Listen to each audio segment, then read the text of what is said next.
Today we're going to be taking a look at Twitch Studio, an easier and more intuitive way to live stream using your PC on How To Tech.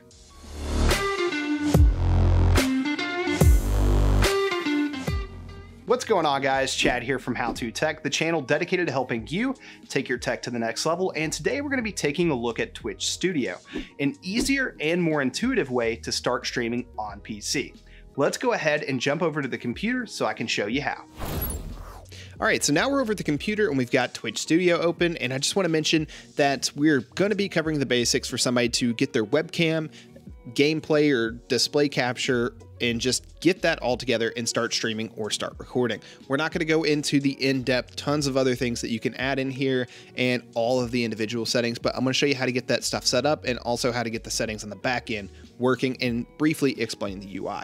So I'm gonna go ahead and put timestamps down below so you can jump around to whatever parts you want to see, but this should be a fairly quick video nonetheless. So let's go ahead and talk about the UI just very briefly. So at the very bottom here, we've got information kind of similar to Twitch's website. We can update the stream info, and you got all of the normal stuff you can update there.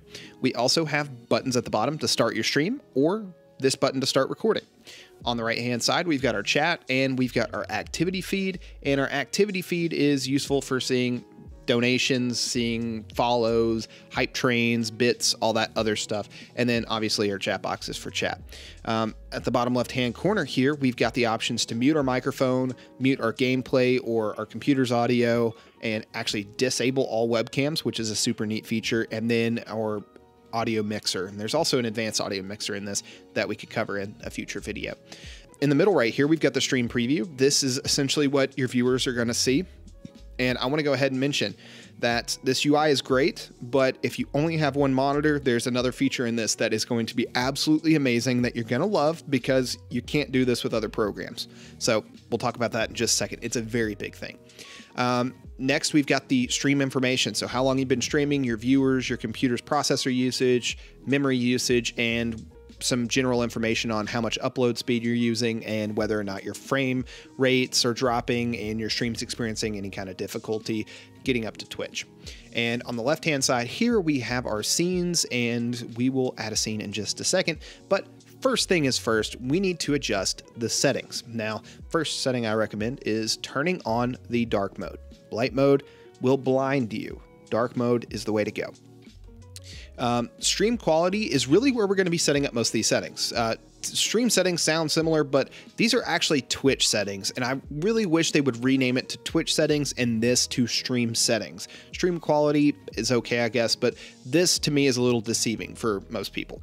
So we're going to go to stream settings, and if you're just getting started and you've never, streamed on PC before, go ahead and run the optimized settings. What it's going to do is it's going to test your bandwidth and figure out what bitrate you can use to stream to Twitch. And then also it's going to test your hardware and determine what resolution and frame rate you should stream at. So all you got to do is click Smart Tuning right up here and re-optimize your settings, or just run it for the first time if you've never ran it, and it'll give you decent settings.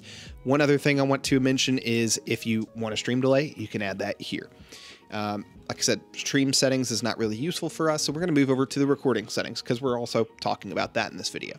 So to record, simply set the path of where you want this to save. So go ahead and click that button and figure out the folder you want that to save to, and a brief rundown of the different file formats. We've got FLV and MP4. MP4 is what I would recommend for most people, but if you're doing something very serious and something happens and you definitely 100% need that recording, save it as FLV, because it's not going to get corrupted if your computer crashes while you're recording. Something to keep in mind for sure. So I'm actually going to set mine to MP4. The audio tab, this is where we adjust our audio. They also have an advanced audio mixer, something we're not covering in this video, but if you need some advanced settings, it is really, really good for it. And right underneath that, we have our primary microphone. Select the microphone that you would like to use. So I would select my default microphone because that's the right one for me. But if you've got multiple microphones or maybe a headset and a microphone, just go through this list, figure out the right one for you. Underneath that, we have the volume slider, so we can adjust this however we need, and we can see that this is definitely too low, so if we needed to, we could bump that up a little bit, or if it's, too high, you can drop it back down just like we did. So really neat that they've got that visualization there to show you exactly how to tie that in. If you've got a mono microphone, you can convert that there. We can also assign a name to this in the mixer. which is really neat. And we can exclude audio from VODs or clips, which is really nice. We also have audio delay, compressors, noise gate, and suppressors. They're great to use and something that's a little bit more advanced, but if you have noise in the background, you can probably mess with the noise gate and the noise suppressor. And if you maybe have a microphone that's all over the place, the compressor may be useful for you as well. Hotkeys, this is something really easy to set up. You just click a hotkey, press buttons on your keyboard, and whenever you press those, it will do whatever you've got it set up to over here. If you want to transition, you can do some transitions here. There are actually quite a bit of transitions built in here. That's pretty easy. And the big thing, the major thing that I want to mention to you guys is the in-game overlays through the global settings. This is amazing. This gives you the ability, if you only have one monitor for streaming, to be able to see your stream status, your view count, show your microphone, camera, and capture toggle, so you can turn those on and off possibly. And you can also show your chat and your activity feed and position that wherever you want to. And it is super, super neat and is a big positive of this program. So now we've pretty much covered all of the back end and side stuff, and we've got our settings the way we want to. How do we set this up to where we can see, or the viewers can see, what we want them to see? All right, so now I'm going to show you how to create your own scenes from scratch using a blank canvas or a blank scene.